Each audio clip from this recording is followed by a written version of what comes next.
vou para estudar. E as informações são com esse zap aqui. Se você quiser estar lá no Instagram ou qualquer outro grupo, Deus abençoe a todos e a mim não desampare. Amém? Pessoal, vamos lá. O nosso tema de... Acabou, né, amigo? Graças a Deus. O nosso tema de hoje é um tema, uma passagem bem difícil de pregar. É um pecado denunciado, uma ação exposta. E vamos ver o que Deus fala conosco nessa noite hoje. Porém, nós iremos dar um salto absurdo, iremos sair do texto de Mateus, do livro de Mateus, capítulo 18, e pela cronologia, segundo as Bíblias cronológicas que eu tenho, são duas, ela nos leva agora, pastor Jorge, ao Evangelho de São João, capítulo 7. Então, saindo de Mateus 18, não é escolha minha ir ao Evangelho de São João, é a cronologia que está sendo exposta para nós a ser seguida, e vamos obedecer. E o assunto de hoje é muito importante, muita gente gosta, né? Vamos falar daquela mulher que foi pega no ato adultério, ok? Então, o nosso tema de hoje, pode soltar, coleguinha, o nosso tema de hoje, ele é: vá e não peques mais, né? Pergunta: quem aqui tem muita experiência, de muita vivência no Evangelho? Levante suas mãos. Tem muitos anos de convertido aqui. Quem conhece a Bíblia um pouco, uma média para lá, beleza. Para você que conhece a Bíblia, eu quero te perguntar, o que Jesus está escrevendo ali, gente? O texto diz que no capítulo 8 que ele estava escrevendo, não falou que ele estava rabiscando areia, falta do que fazer, falou que ele estava escrevendo. O que ele estava escrevendo lá, irmãos? Há uma profecia que ele possa ter cumprido no livro de Jeremias, que possa ser isso que ele tem escrito lá, mas ninguém pode afirmar ao certo. O texto não dá margem para a gente dizer que foi isso, aquilo, tudo outro, mas tem uma profecia, eu quero terminar com ela, que será muito interessante para a gente, uma vez que, se prestarmos atenção em tudo, iremos entender o final. Então, é proibido que você se desconecte do culto, com jogo de futebol, com pensamentos, com coisa a fazer, e se conecte totalmente aqui, dedique-se essa hora ao Senhor. Não há um culto demorado, irmãos, nós estamos devendo ao Senhor. Nossa igreja só tem culto quarta e domingo, é muito pouco ainda para quem quer ser um malhador espiritual, né? É ou não é? É muito pouco, por isso que eu falo, faça os devocionais do que eu ando pregando, para que você crie exercícios espirituais. Vamos lá, eu quero começar no versículo, capítulo 7 de São João. Qual é o nosso tema? Alguém sabe o que Jesus estava escrevendo ali, não? Estava escrevendo o quê? Como é que é?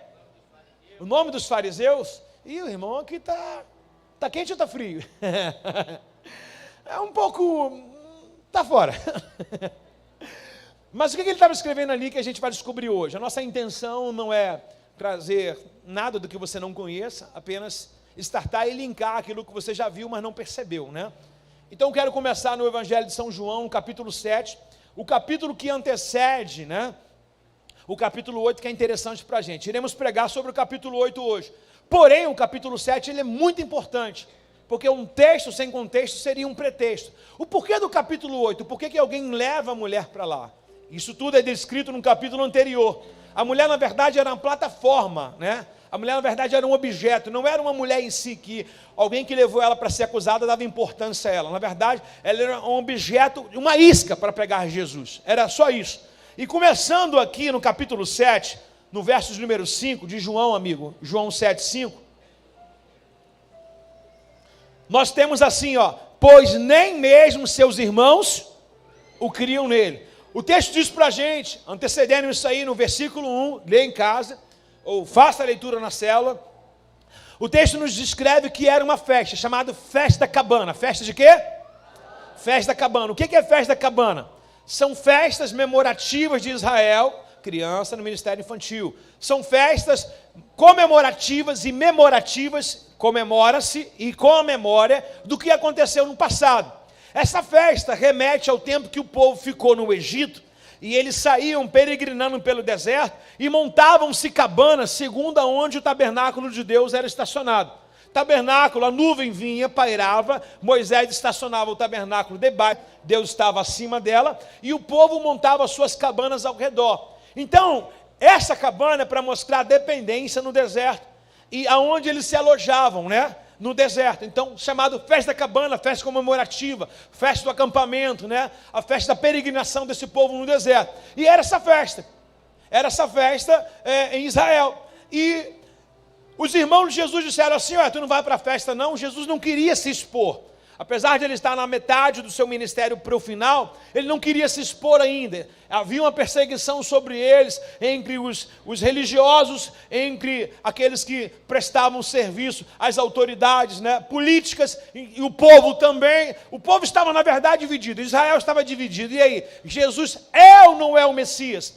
Então havia essa pergunta pairando sobre corações de distintas pessoas, né? Seja no ambiente religioso ou no ambiente até da política, que era muito influente nesse tempo. E Jesus falou para os seus irmãos: não irei à festa. Os irmãos caíram em cima. Ah, é? Depois você quer ficar dizendo que vai fazer milagre e etc. Se tu é um milagroso mesmo, se tu é o Messias mesmo, se expõe agora. E o texto traz essa narrativa dizendo assim, que o narrador diz: pois nem mesmo seus irmãos criam nele. Falaram isso, na verdade, para Jesus cair também numa cilada. Falaram isso também para eles baixar a bola de Jesus, né? Não como incentivo, vai lá e mostra que tu és Jesus de verdade, mas na verdade enraivados, né? E desacreditados. A casa de Jesus, de forma criativa, o texto diz: os seus irmãos não criam nele. Aí eu quero fazer uma leitura do verso 10 e depois o 12. E eu vou falando para o amigo aqui, vai pulando, por favor. Verso 10. Contudo, depois que seus irmãos partiram para a festa, viu? Eles foram. Eles também foram, mas em secreto, permanecendo distante dos olhos do público. Ou seja, seus irmãos partiram, Jesus falou que não ia, mas ele foi. Mas o texto diz para a gente que ele permaneceu em secreto aos olhos. Ou seja, não se expôs, não falou nada, ficou meio recaído no canto dele lá, sem falar nada, sem anunciar que ele estava lá. Mas no momento certo ele vai falar. No verso número 12 diz assim: havia muitas discussões. Lembrando que a festa era a festa de qual fenômeno para Israel? Ou festa típica? Cabanas. Mas a festa era das cabanas, mas o nome mais falado era de Jesus. As pessoas, na verdade, estavam esperando essa festa para saber qual era a ideia de Jesus nessa festa. Se ele ia se expor, se ele ia se manifestar.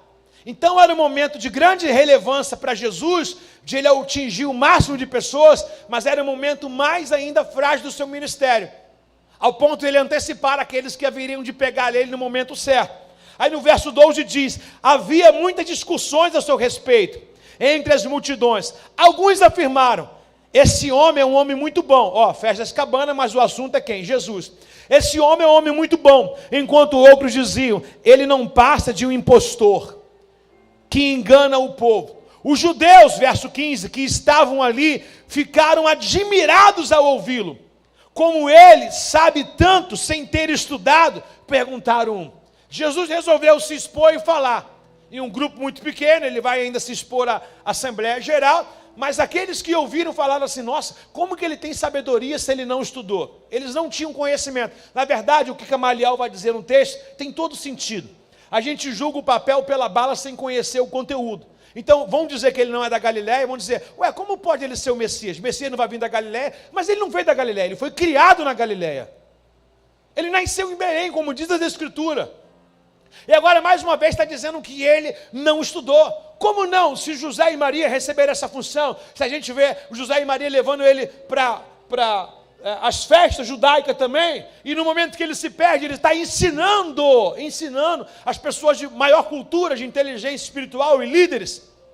Jesus foi criado com toda a doutrina dos judeus, com toda a sabedoria. Claro, sobre ele havia uma essência que não se compara a homem nenhum, que era a natureza que Deus colocou nele, a parte espiritual, como um filho legítimo. Por muitas coisas ele falava sem que livro revelasse. Ele dizia: de quem você aprendeu isso? Ele, de um pai, né? Eu e o pai somos um só. Então ele sempre enaltecia o pai. Então ele tinha essa conexão completa, que é uma escola. Ter uma conexão com Deus é uma teologia. Ter uma conexão com Deus é uma vida espiritual também elevada. E ele tinha isso. E o verso 16 diz assim: Jesus respondeu: minha mensagem não vem de mim mesmo, mas vem daquele que me enviou. No verso 25, dá um pulo aí, colega. Verso 25: alguns do povo que moravam em Jerusalém começaram a perguntar uns aos outros: não é esse homem a quem procuravam matar? Então Jesus está num ponto de perigo. A exposição dele oferece uma eloquência, uma exposição do reino de Deus, ao mesmo tempo também oferece um perigo. Nós sabemos que ele mesmo na cruz disse: ninguém tira a minha vida, eu vou-lo a dou. Ou seja, não havia ninguém, por mais armas que tivesse, né? Por mais exército montado que tivesse, que poderia tocar num fio de cabelo de Jesus sem ao menos o Pai permitir. Verdade ou mentira? Amém. No verso 37 diz assim, ó, agora o que vai acontecer, a segunda parte, ele sentou, eu entendo que ele chegou naquela festa e começou a rudimentar em grupos pequenos, né, falar com um ou com dois e alimentar, por isso que essas pessoas dizendo, como é que ele tem tanta sabedoria, quem ensinou, né, da onde vem isso? Agora ele vai, no último dia da festa das cabanas, ele vai maximizar a sua fala, ele vai falar para todos ouvir, agora ele põe a sua cara a bater, né? Ele se amostra, ele é um outdoor agora onde todos vão ver, e aí o verso número 37, quem está entendendo diga amém? Entendendo o que? Se eu não expliquei nada, estou brincando, tem um pouco de explicação, tem ou não tem? Tem ou não tem? O que a gente sabe aqui? Que tem uma festa que Jesus está na festa, né? Mas vamos lá, no verso 37, no último dia, o dia mais importante da festa, o dia mais do quê? Então fala para a pessoa do seu lado, na hora em que Deus achar que for mais importante, Ele vai te falar. No último dia, o dia mais importante da festa, Jesus se levantou e disse em alta voz, quem tem sede? Vem e beba. Imagina ele falando isso para todo mundo ouvir. Venha a mim e beba, venha a mim e beba. Isso seria uma blasfêmia para todo líder religioso, todo judeu, Marco. Ele diz, venha a mim e beba. Só tem um que pode dar água, que é Deus. Assim eles entendiam. E a cultura deles ainda é Davi, ainda é Abraão e ainda é Moisés e os profetas. Então para ele há uma dúvida ainda muito grande para esse povo de quem é Jesus. Jesus está sinalizando, eu sou a fonte de águas vivas. Quando ele diz, venha a mim e beba, ele está fazendo alusão que o povo do Egito, quando peregrinou pelo deserto, bebeu das águas que eles nem conheciam, e agora está sendo manifesta. Quando o Senhor falou para Moisés, Moisés, fala com a rocha. O Senhor está dizendo, Moisés, fala com meu filho, que ele é fonte. E Moisés foi, agrediu a rocha, bateu na rocha, bateu em Cristo. E ele está dizendo agora o que Moisés fez ao povo a entender. Quem tem sede, venha e beba, pois as escrituras declaram, rio de águas vivas brotarão do interior de quem crê em mim. Quando ele falou de água viva, estava se referindo ao Espírito Santo que seria mais tarde derramado para todos aqueles que nele crê. E hoje já chegou essas águas para nossas vidas. Naquela ocasião, não nessa, não hoje, ainda não havia sido dado a dádiva de Deus, pois Jesus não havia sido ainda glorificado. Hoje não, hoje a fonte está aberta, não tem tampa sobre ela, não tem rolha tampando. Quem quer, venha e beba das águas do Espírito. Verso 40 diz mais um trecho para a gente. Quando a multidão o ouvia dizer isso, alguns declararam, certamente esse homem é um profeta. Por quem esperávamos? A multidão, diversas opiniões. É como se tivesse alguém agora aqui, e alguém muito entusiasmado com a mensagem, e alguém está dizendo assim, esse pastor não sabe nada, né? Então a gente não sabe o que as pessoas estão pensando, que estão nos ouvindo, né? Mas a gente não deve trabalhar com o que elas pensam, deve trabalhar com aquilo que Deus quer que a gente fala. O que as pessoas pensam não pode mudar o nosso propósito, nem o curso da nossa mensagem. Se tem gente fazendo um bico, o problema é dela. Se tem gente cruzando os braços, o problema é dela. A mensagem de Deus vai ser anunciada nessa noite. Certamente esse homem é um profeta. Alguns falavam, que esperavam. Porque os sinais que ele fala, a autoridade que ele fala. Outros afirmavam assim, verso 41, amigo, ele é o Cristo. Ainda outros disseram, não é possível. O Cristo virá da Galileia? Alguns não sabiam nem o princípio, estavam julgando de forma precipitada, não procuraram a raiz, não souberam quem Jesus era filho, disseram, o Cristo não vai vir da Galileia. De fato, ele não viveu na Galileia, ele não veio da Galileia, ele foi criado às margens da Galileia. Mas ele nasceu em Belém. Lembra da profecia, quando o rei Herodes manda matar todo mundo, ele vai, peregrina com Maria e com José e vai nascer em Belém, para cumprir a profecia de Malaquias? Sim.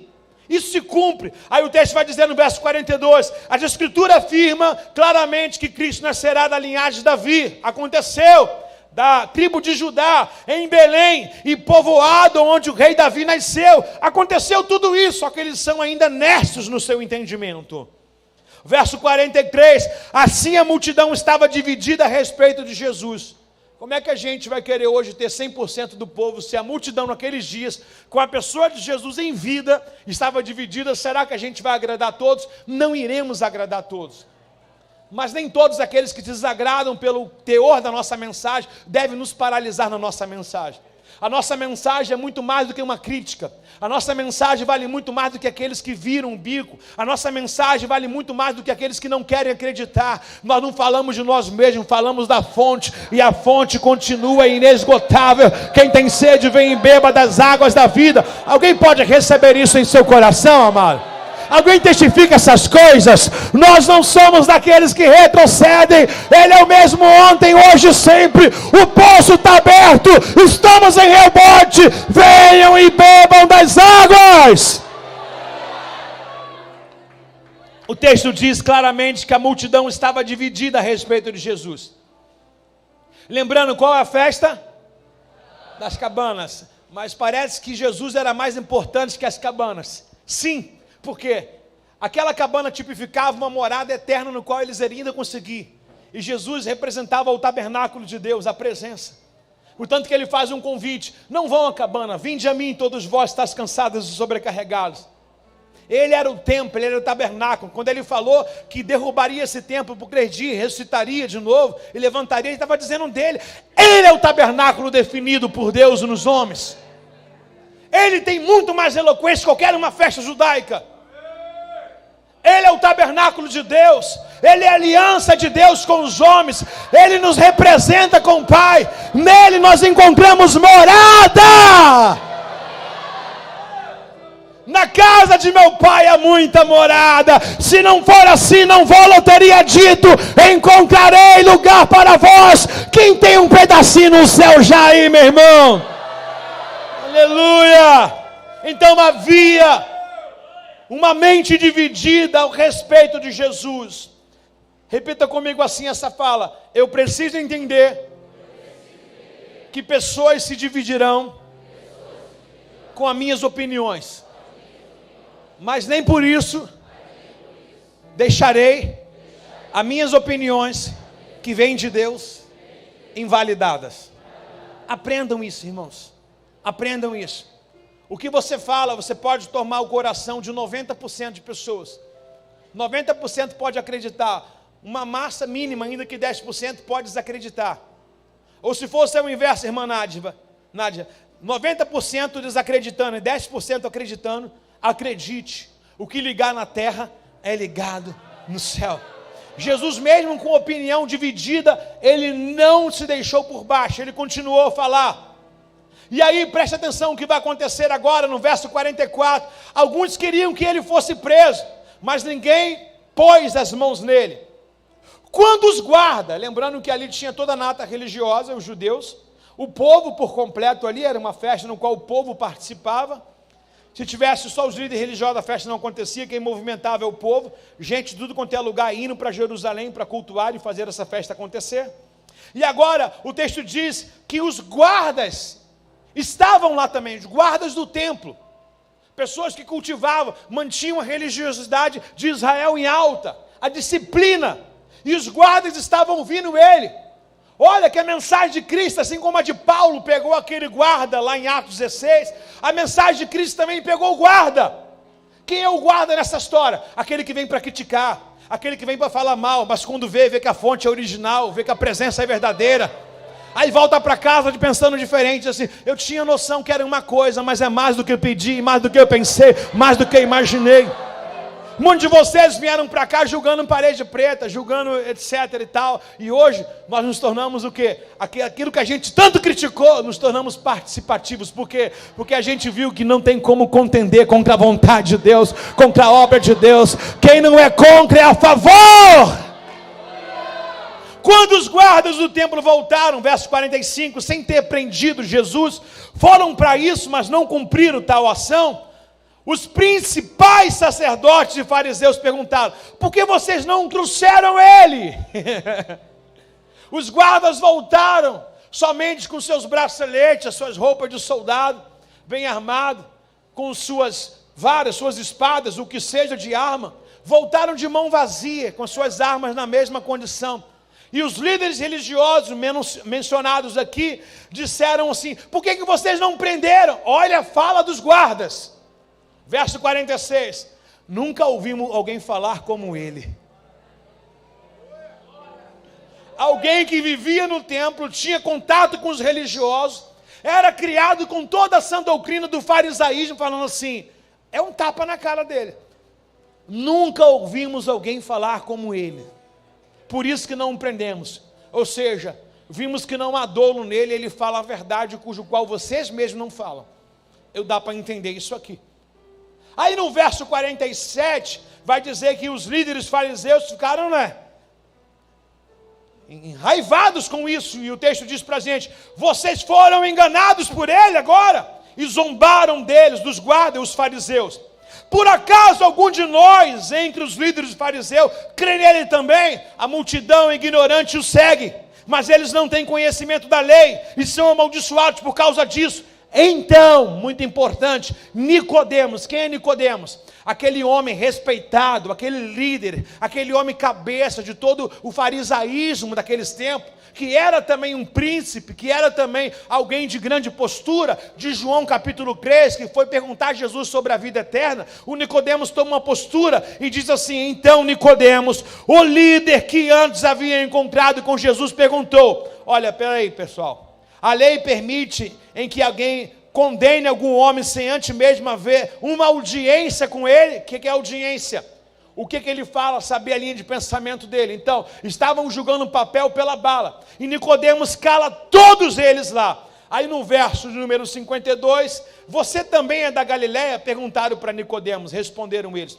Procure e veja si mesmo, se há algum profeta da Galileia. Mais uma vez, como nós iniciamos o texto, Jesus viveu à margem da Galileia. Ele não era da Galileia. A palavra Galileu, na verdade, é muito incisiva pela criação. É como se você nascesse em São Paulo, mas fosse criado no Rio de Janeiro. Você fala, o que você é? De nascença eu sou paulista, mas de criação eu sou carioca. E aí o texto que mais interessa para a gente, parece um texto bem comum, e a gente joga isso às vezes quando a gente está no meio de um grupo que quer ir embora, A gente fala, Deus, o Senhor me deu uma palavra aqui, pessoal. Quantas vezes a gente lê isso aqui, João 7,53, para se despedir? Pessoal, tem uma revelação, e essa revelação é essa, no verso 53, por favor. Então, todos foram para... Abre os seus braços aí, que o Senhor te abençoe e te guarde. Levante teu rosto sobre ti e tenha misericórdia. Vamos embora, pessoal? Vamos embora? Eles todos foram embora para... Agora chegamos mais ou menos 60% da mensagem, e é muito importante, porque eu fiz essa leitura toda, para você entender o ambiente que vai acontecer agora, o que eles prepararam. Só que enquanto eles foram para casa, Jesus não foi para casa. O lugar que a gente passa a noite, é um lugar de abastecimento para o que vai acontecer no outro dia. Você não está aqui à toa. Você poderia estar em casa, mas você não está em casa. Diga para o irmão do seu lado, você foi chamada para estar no Monte das Oliveiras. No Monte das Oliveiras é lugar de azeite, da unção. Você está entendendo que vir aqui nessa noite está te preparando para o que pode acontecer amanhã? Eles foram para casa. É muito fácil ir para casa. Jogar a palavra, ir para o confronto, criticar e ir para casa. Pessoas que vão para casa são esse tipo. Não tem compromisso nenhum, não pagam o preço, vão para casa, vêm quando quer. Ainda querem criticar, mas Jesus não, ele só tem 2 endereços, quando não é no monte é no templo, quando não é buscando é no templo. Jesus não foi para casa, repete comigo, e todos foram para... E aonde você está? Diga, estou no Monte das Oliveiras. Está muito baixo, diga, eu estou no Monte das Oliveiras. E o texto começa a virar na página, no capítulo 8 de João, verso 1, assim, Jesus voltou ao Monte das Oliveiras. Se eles estão dizendo, foram para casa, já era tarde. Era hora de dormir e descansar, jantar e deitar, pôr a cabeça e reclinar. Jesus falou assim, eu sei que eles vão aprontar no dia seguinte. Não é hora de descanso, é hora de buscar ao Pai. Jesus foi no Monte das Oliveiras. Na verdade, o lugar que a gente passa antecede as respostas que a gente vai ter no outro dia. Você vai ver que tem culto no qual você já passou aqui, em ocasiões que Deus vai te colocar, o que você ouviu vai ser resposta, e a unção que você recebeu vai ser ela que vai fazer com que o gigante caia naquele dia da adversidade sua. Então, se eu for para casa, eu não vou ter ferramenta nenhuma, a não ser mais um dia de crítica. Mas se eu vier buscar, a crítica vai embora, eu serei a resposta para os oprimidos. Você está entendendo aí, amados? Dá um glória do seu lado, porque tem duas pessoas sonâmbulas nessa noite.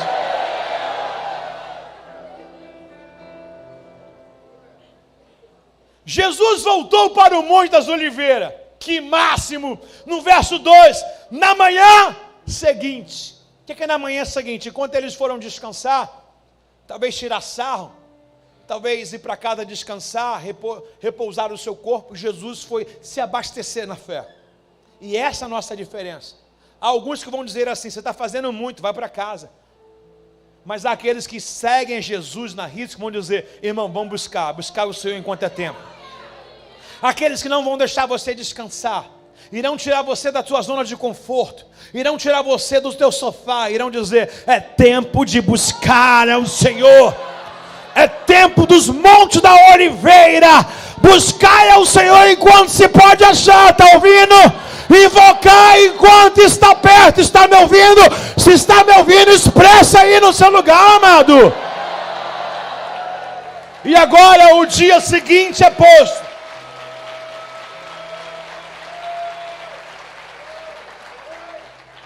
Dá um catuque na pessoa linda do seu lado, no ombro dela. Fala: que ombreira bacana, hein? Fala assim: o dia seguinte vai chegar para você. E as ferramentas estão lhe dadas hoje. Todo mundo tem um dia seguinte, irmãos. Verso número 2 diz assim: na manhã seguinte. E o inimigo chega bem cedo, viu? Bem cedo. Na manhã seguinte, bem cedo, estava outra vez no templo.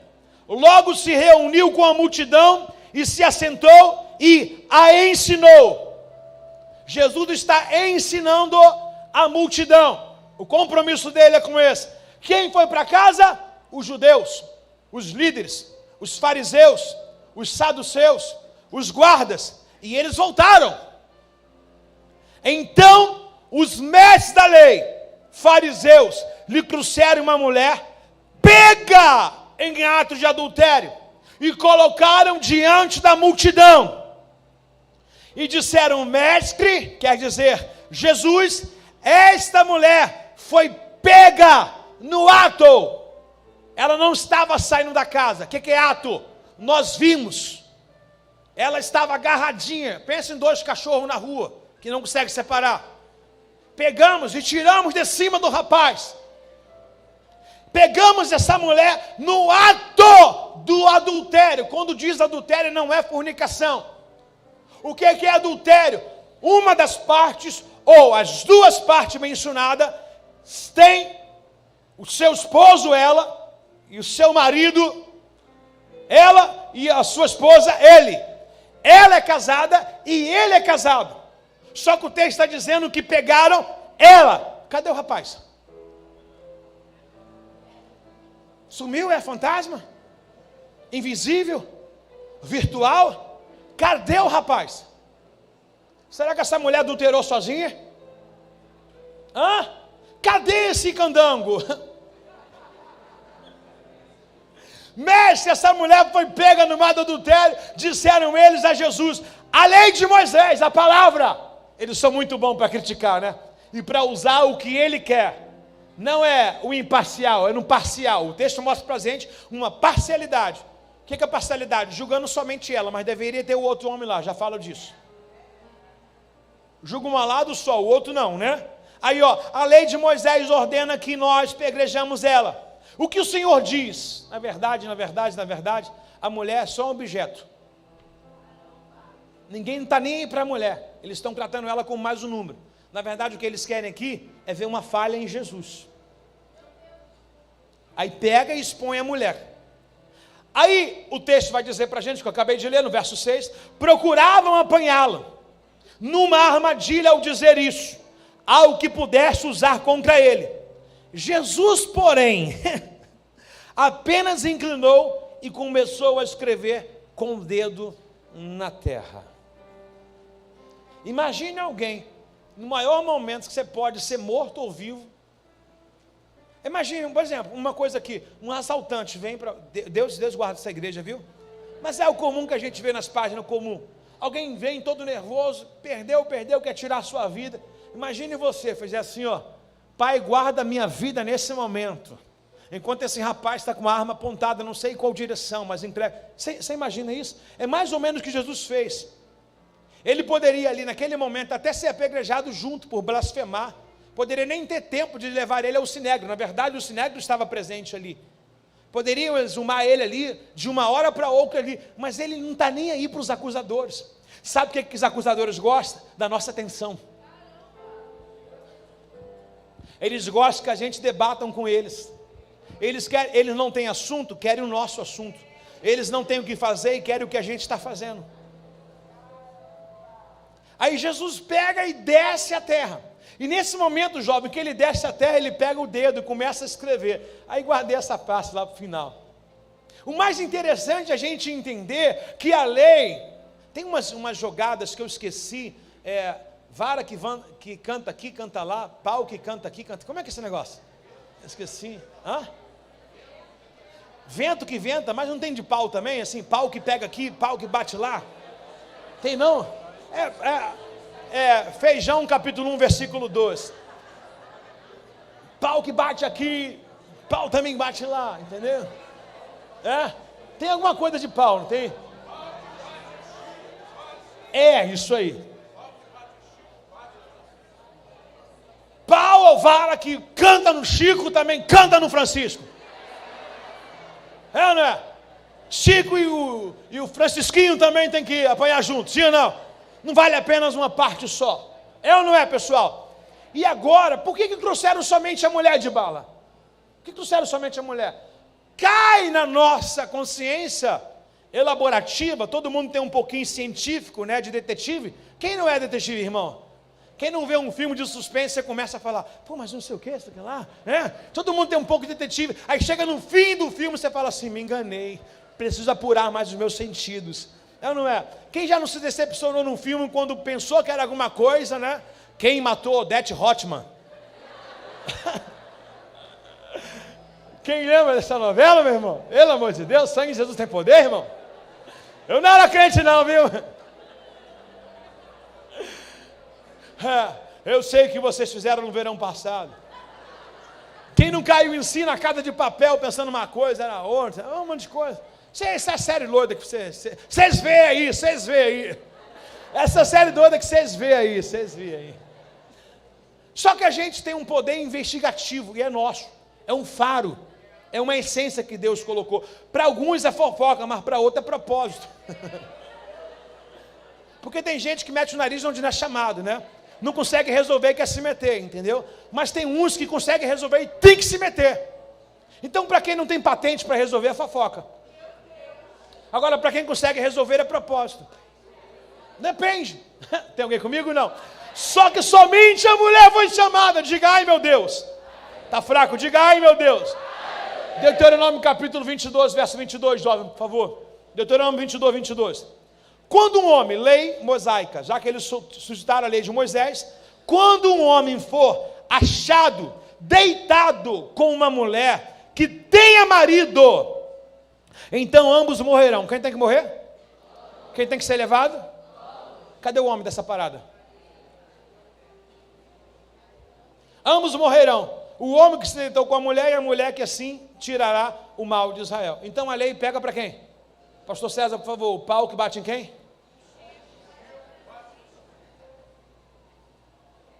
O pau que bate em Chico, aprendi. Bate também em Francisco. A irmã falou, o vento que venta lá, venta cá. Só que o texto diz que somente ela foi levada. Por que não foi levado esse homem? Acredito eu piamente, sem sombra de dúvida. Esse homem era um desses líderes que estavam ali. Era um desses que mandavam e não podia ser exposto.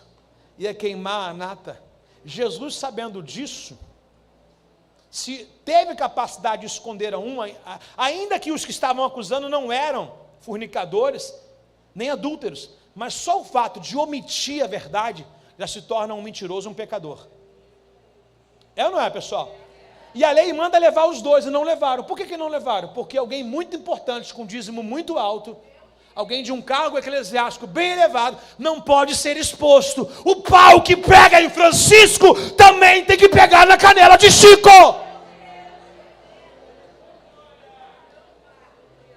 Ah, mas o dízimo vai para o quinto dos infernos.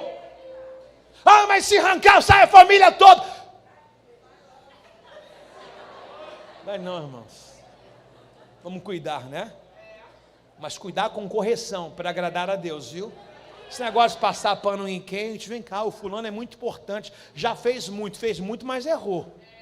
Fez muito, devia estar fazendo ainda. Parou por quê? Por que parou? Parou por quê? Porque parou. É?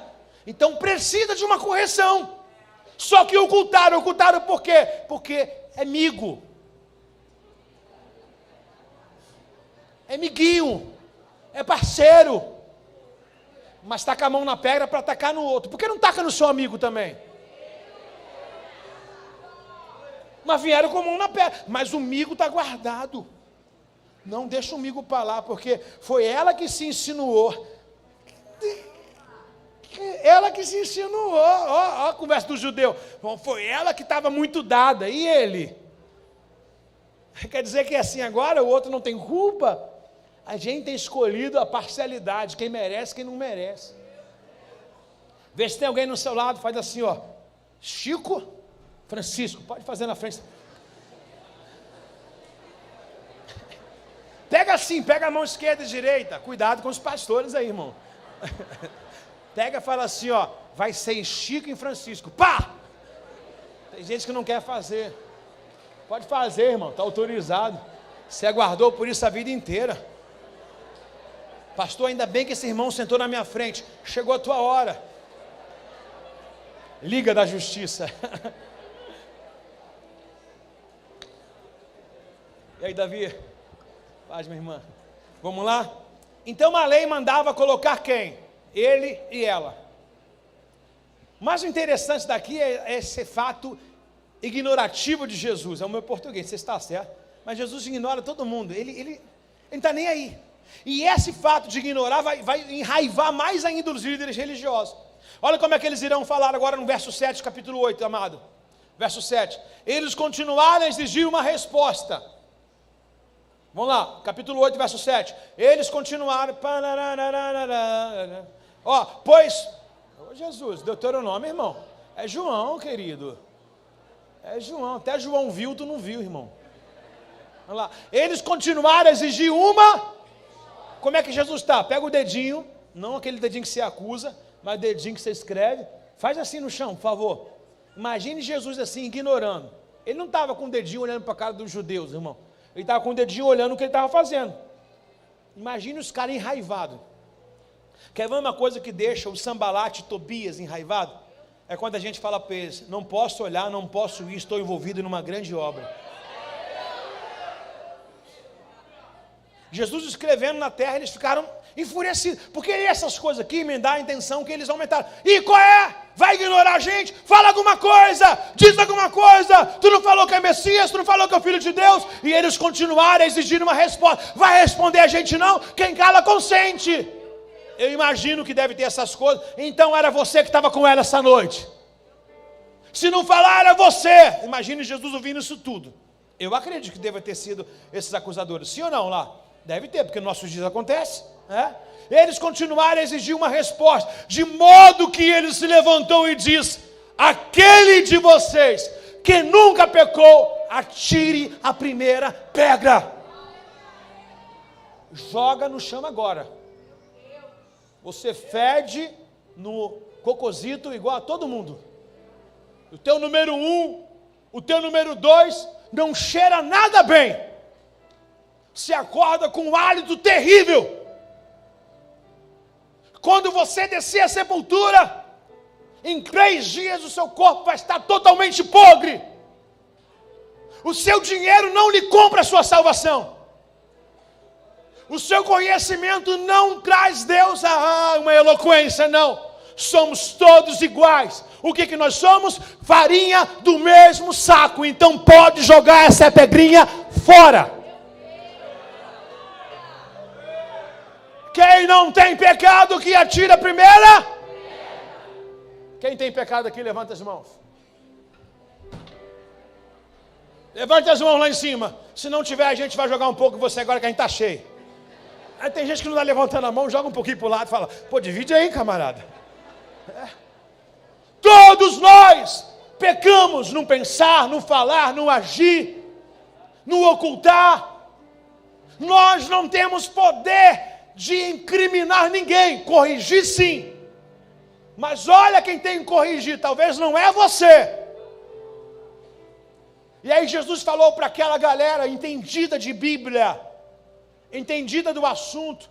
Tudo bem, eu sei que vocês conhecem a lei de Moisés, mas quem não tem pecado? Naquele momento Jesus colocou, imagine a voz daquela pecadora. É como se tivesse alguém assim, ó, pode passar o celular, senão eu vou matar sua mãe. Aí você fala, pode matar, ela está salva. Não é? O bandido está apontando a arma para sua filha, para sua mãe, dizendo assim, ó, me dá tudo que você tem a senha do banco, senão eu vou matar. Aí você, na maior frieza, diz assim, pode matar, ela está salva. Imagine quem está a ponto de tomar uma pedrada na cabeça. O pai não me ama. Imagine o pensamento daquela mulher. Agora que vai dar ruim. Agora, imagina a mulher começando a tampar as partes mais sensíveis dela. Mas Jesus pegou na raiz, por quê? O que eles foram fazer em casa, Jesus sabia. O modo de adorar que eles vão para o templo, Jesus sabia. As pessoas enganam a gente, mas não enganam a Deus.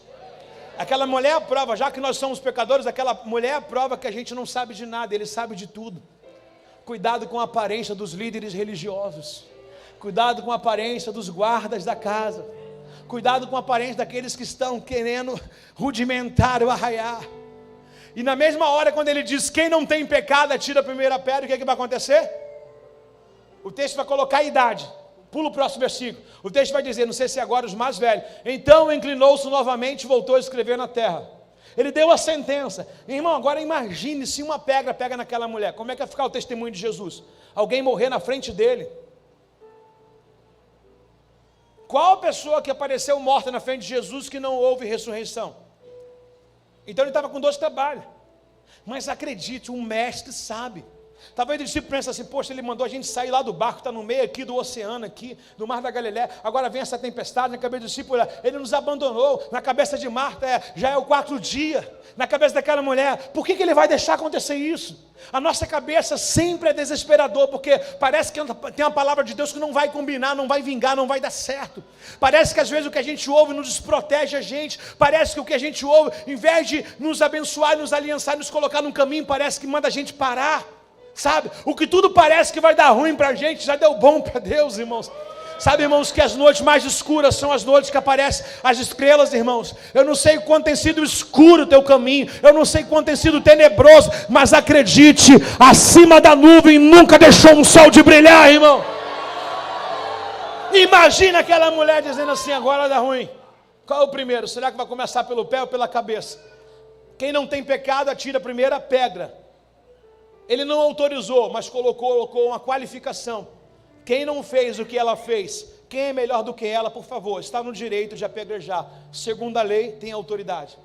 E quem estava ali era guardas, era saduceus, fariseus, era a galera que entendia de Bíblia, era o sacerdote. O próprio Nicodemos se apresenta no texto. Até Nicodemos, uma vez que ele teve dúvida da sua própria salvação, se tornou um incrédulo. Então tinha centenas de pessoas que a gente qualifica assim, esse aí vai para o céu, esse aí vai para o céu. Mas na hora de falar que ele era santo, qualquer um que não tivesse pecado, que tacasse a pedra, não ia ser punido. Estava cumprindo uma lei de Moisés. Só que do maior ao menor, houve o barulho, não em cima dela, mas do chão. Centenas e centenas de pedras caindo. E aquela mulher não começou a sentir dor. Imagina a cabeça dela, Deus é tão bom que me anestesiou na hora da morte. Imagina a mente da mulher. Deus me deu anestesia, uma unção de Estevão agora vem sobre a mulher. No meu último dia de vida, Deus anestesiou, não senti pedrada nenhuma. Só que nesse exato momento, a mulher decide abrir os olhos. E quando ela vê, Jesus está na frente dela, não abandonou, uma segurança. Mas quando ela vê as pedras no chão, ela fala, o que aconteceu? Deus fulminou com fogo todo mundo? Não, era cada um indo para sua casa de novo, mais uma vez. Alguém comigo? Alguém comigo? Próximo versículo, por favor. Eu acho que é agora. Quando ouviram isso, foram saindo, um de cada vez, começando pelos mais velhos, até só restarem Jesus e a mulher no meio da multidão. Não é tão bom ficar com quem pode redimir teus pecados? Para que falar o teu pecado para a multidão se não resolve? Jesus pode resolver. Todo mundo foi embora, centenas de pessoas, deram festa, a cidade estava cheia, centenas de pessoas, ainda mais com um crime desse. Pessoal, vamos lá fazer barulho, porque vai haver agora um sentenciamento, um julgamento. O que aconteceu? Uma mulher adulterou, os fofoqueiros de plantão, todas as épocas de fofoqueiro, todo mundo lá, na praça central. Aí de repente todo mundo vai embora. Deram espaço para Jesus e a mulher. Pergunta, esses caras estavam interessados na mulher? Não, até porque deixaram ela lá. Eles poderiam levar para outro líder, para outra pessoa, poderiam levar para o sinédrio, para apedrejá-la. Então o assunto não era a mulher, o assunto era Jesus.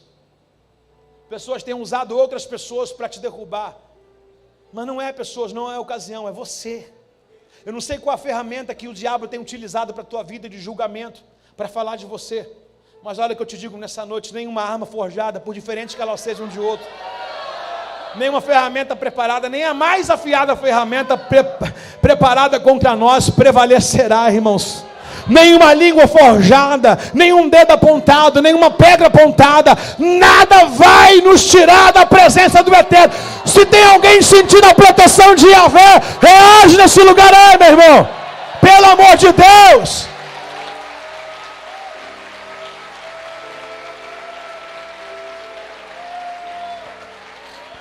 Dá um glória a Deus no seu lugar aí, meu irmão.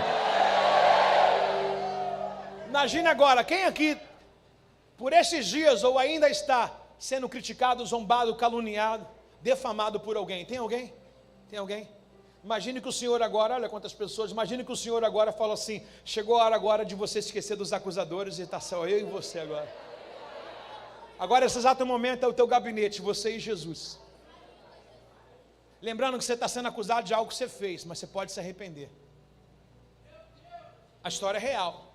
Essa mulher fez. Ela merece sentença, ela merece apedrejamento. Mas alguém que quis acusar não tinha autoridade. E alguém que quer perdoar e pode, a autoridade está ali.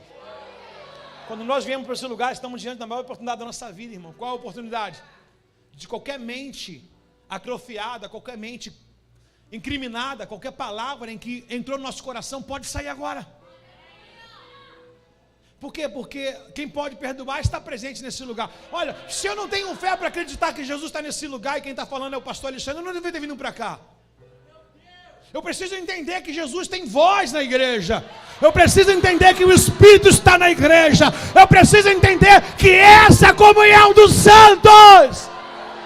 Quem crê que Jesus está aqui nesse lugar, expresse uma reação ao Senhor da sua vida. Ele está aqui, meu irmão.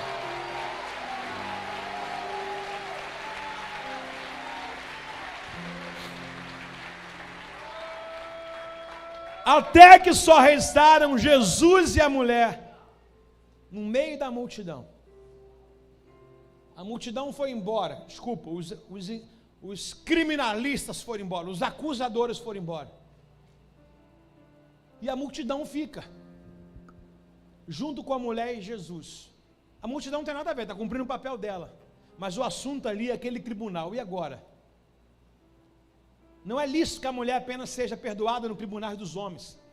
Ela precisa entrar numa atmosfera agora de ser aliviada e perdoada no tribunal divino. Há relatos, eu também faço a minha jura. Essa mulher é a Maria Madalena, a perdoada, que serve o ministério de Jesus, está em todas as faces, junto com a mãe de Jesus, atribuindo ao ministério, porque quem é muito perdoado servirá a vida inteira. Agora o texto diz para a gente uma coisa incrível, um dueto. Somente Jesus é mulher, mas ninguém. Sabe aquela vez que você não quer ouvir voz de ninguém, só de quem pode dar solução? É isso. Ouvir pessoas que os conselhos não irão te ajudar, não vai adiantar de nada. O bom mesmo é ouvir a voz do Senhor. E o verso 10 diz para a gente assim: então Jesus se levantou de novo e disse à mulher, pela terceira vez ele se levanta. Uma para falar, a outra para responder e agora para salvar.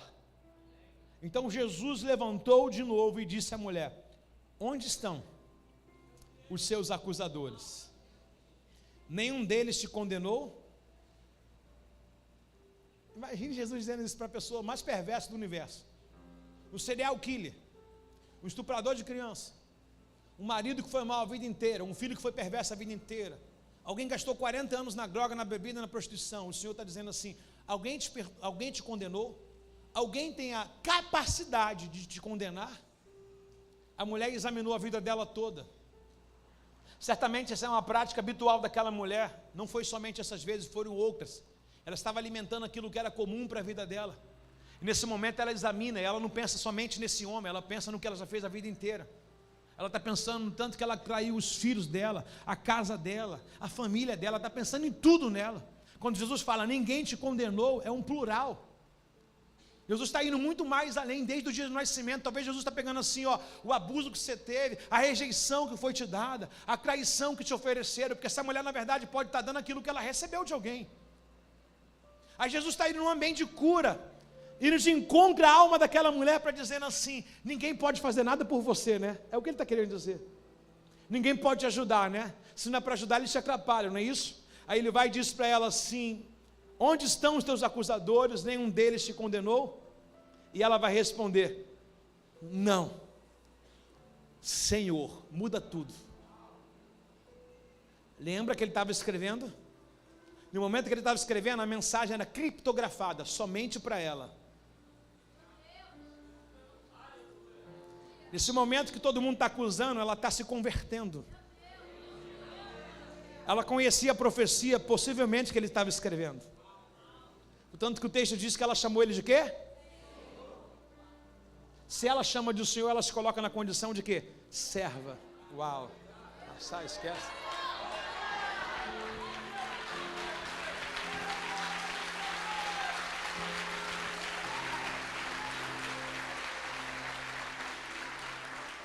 Não, Senhor.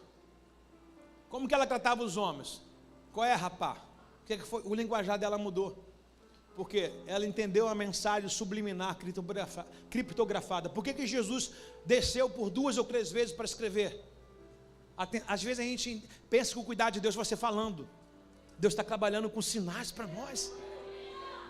Por que nenhum judeu e nenhum líder religioso entendeu o sinal que estava sendo colocado na terra? Porque eles se achavam e ela se diminuía.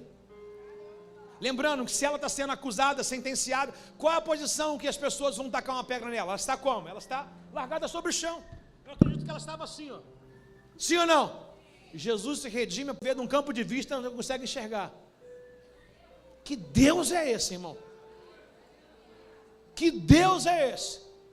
Se eu vou ao alto do monte, tu estás. Se eu vou na profundeza do abismo, tu também certamente está. Se eu me escondo debaixo da cama, tu estás. De onde nós iremos fugir da presença de Deus? Jonas desceu num porão, Deus viu ele. Jonas desceu no fundo da baleia, Deus viu ele. Jonas desceu à profundeza do mar, Deus viu ele. Em Jonas capítulo 2, verso 2, Jonas orou ao Senhor, e no fundo do mar, no ventre da baleia, Deus ouviu a oração de um justo arrependido. Tem alguém aí comigo nessa noite? 2 ou 3 ou 4 ou mais, reage no teu lugar, meu irmão.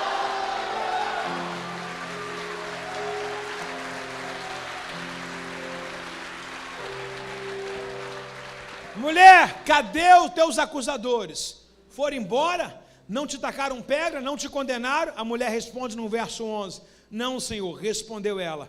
E Jesus disse, frase linda, eu também não te condeno. Agora o final, que é o título da nossa mensagem, parece ser simples, vazio.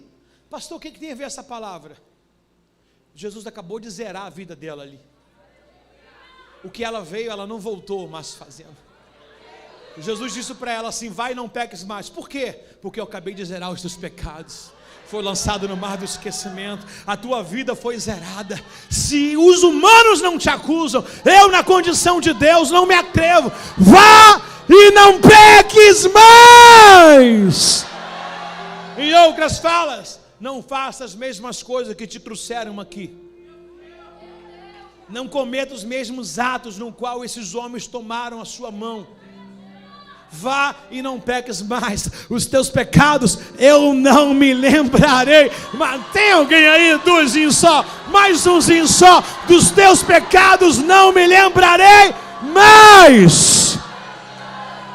Agora o incrível, a mensagem criptografada, poderia ser esse tema hoje, a mensagem criptografada dos dedos. Jesus se arreia, se inclina na terra, começa a escrever num campo de vista que ninguém enxergava, somente ele e as mulheres. Lembrando que uma letra hebraica ou grega, alguma coisa parecida, uma letra às vezes fala uma frase. Por exemplo, o Jeff está dando aula de hebraico, o alfabeto. Uma letra quer dizer um monte de coisa. A língua de sinais aqui, quando a menina faz alguma coisa, ela está dizendo frases significativas. Jesus pegou 2 versículos, eu estou dizendo, tá? Ele pegou 2 versículos, pastor Sérgio, e colocou escrito sobre aquelas mulheres. Entendendo eu que ao escrever, aquela mulher conhecia a lei. Ela foi julgada perante aquilo que ela conhecia. Então ela conhecia entre o céu e o inferno, a graça e o pecado dela. Ela também trouxe a consciência, ela não deu uma de tola. Ela reconheceu o que ela fez, porque ela não se justificou. Ela poder falar, Senhor, eles estão me enganando, eu não fiz nada disso. Não, ela falou, eu fiz mesmo. Quando ela aceita aquelas acusações, ela fala, sou eu mesmo. Quando Jesus libera o perdão, ela fala, sou eu mesmo que preciso também. Agora, que mensagem é essa que Jesus inclina na areia? Quem quer saber? Eu também quero. Isso é uma suposição. É algo que combina mais aqui para nós sairmos dessa noite aqui falando assim, nossa, eu vou ficar perceptível aos sinais de Deus. Porque a gente quer tudo colorido, né? Quer tudo encaminhado, mas às vezes dá um sinal, irmãos. Até um passarinho que canta na sua varanda, alguma coisa Deus quer falar. Uma noite que você perde o sono, Deus quer falar. Está entendendo? Precisamos estar perceptível aos sinais que Deus tem para a nossa vida. Agora fique de pé no seu lugar.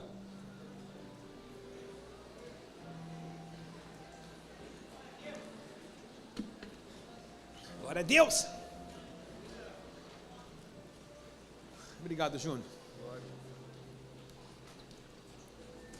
Dá uma esticada aí nos seus ombros aí, por favor, mexe a cabeça. Só não vai ao banheiro agora. Você vai possivelmente entender o que for escrito. Vamos pegar o assunto. Qual é o assunto para a gente terminar? O assunto é alguém está sendo incriminado, alguém está sendo posto a uma possível morte de um ato violentíssimo que é apedrejamento. Mas não é por vontade própria. O apedrejamento colocado diante daquela ação é algo bíblico, que era uma sentença do tribunal daqueles dias. Tudo bem até aí, correto? Jesus ignora os fariseus, ele ignora os críticos, Luiz, e parte para o chão. E ele vem escrever, lembrando que todo mundo está dizendo assim, ó, começa a falar, vai falar nada não? Vai falar nada não?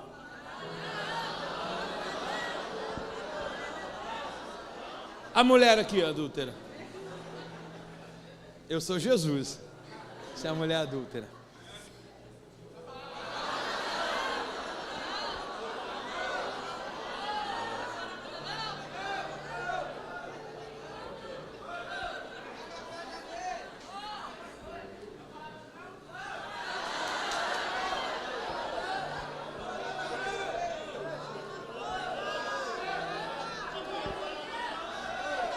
Jesus sou eu, Tiago.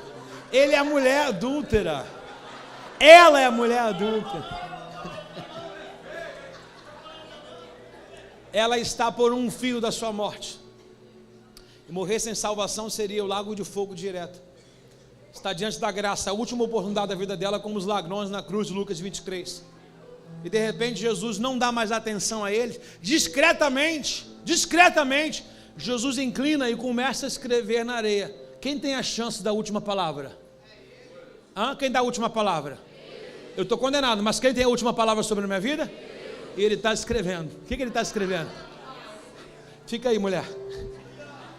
O que ele está escrevendo? Jeremias capítulo 17, versos número 13. Ó Senhor, esperança de Israel, todos aqueles que te deixam. 13, irmãos. 13. Lula, bota aí.